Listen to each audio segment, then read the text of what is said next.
بسم اللہ الرحمن الرحیم۔ السلام علیکم ورحمۃ اللہ وبرکاتہ۔ امید ہے کہ آپ خیریت سے ہوں گے۔ ارکان اسلام کے ارکان، انہیں ارکان الدین بھی کہا جاتا ہے۔ دین اسلام میں یہ ارکان بنیادی اصول ہیں، انہیں فرائض بھی کہا جاتا ہے۔ شہادہ یعنی گواہی دینا کہ اللہ کے سوا کوئی عبادت کے لائق نہیں ہے اور حضرت محمد صلی اللہ علیہ وسلم اللہ کے رسول ہیں۔ اس بات کی گواہی دینا اور زندگی میں اپنانا ہر مسلمان کا اولین فرض ہے۔ یہ کلمہ یوں ہے: لا الہ الا اللہ محمد الرسول اللہ۔ کلمہ شہادت یا کلمہ توحید بھی کہتے ہیں۔ اگر کوئی اسلام میں داخل ہونا چاہتا ہے تو اس کو بھی اس کلمہ توحید کا اقرار کرنا پڑے گا۔ نماز عربی اصطلاح ہے، نماز فارسی اور اردو صورت۔ دین اسلام میں نماز دوسرا رکن ہے۔ نماز عبادت کی صورت ہے۔ نماز روزانہ 5 وقت کی نماز فرض ہے: فجر، ظہر، عصر، مغرب، عشاء۔ صوم یا روزہ تیسرا رکن ہے، جس کی تاکید قرآن میں واضح طور پر ملتی ہے۔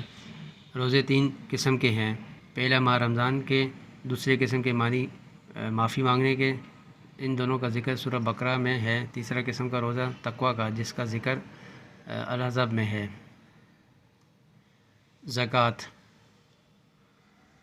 اسلام کا چوتھا رکن ہے۔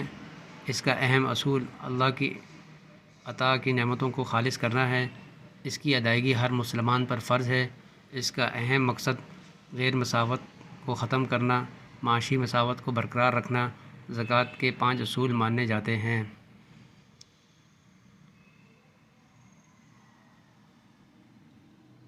ادا کرنے والا صرف اللہ کی راہ میں ادا کرے۔ وقت تعین پر اس کی ادائیگی ہونی چاہیے۔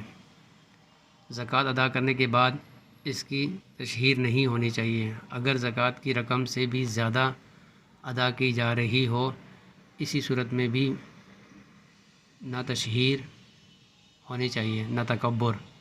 ادائیگی مال ہی کی شکل میں ہونی چاہیے۔ اگر استطاعت نہیں ہے تو نیک اعمال کی شکل میں زکوٰۃ ادا کرنی چاہیے۔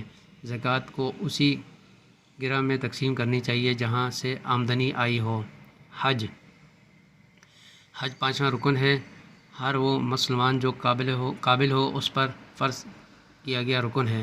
اسلامی تقویم کے آخری مہینہ ذوالحجہ میں ادا کیا جاتا ہے۔ دنیا بھر میں کے مسلمان اس حج کی ادائیگی کے لیے مکہ مکرمہ جاتے ہیں۔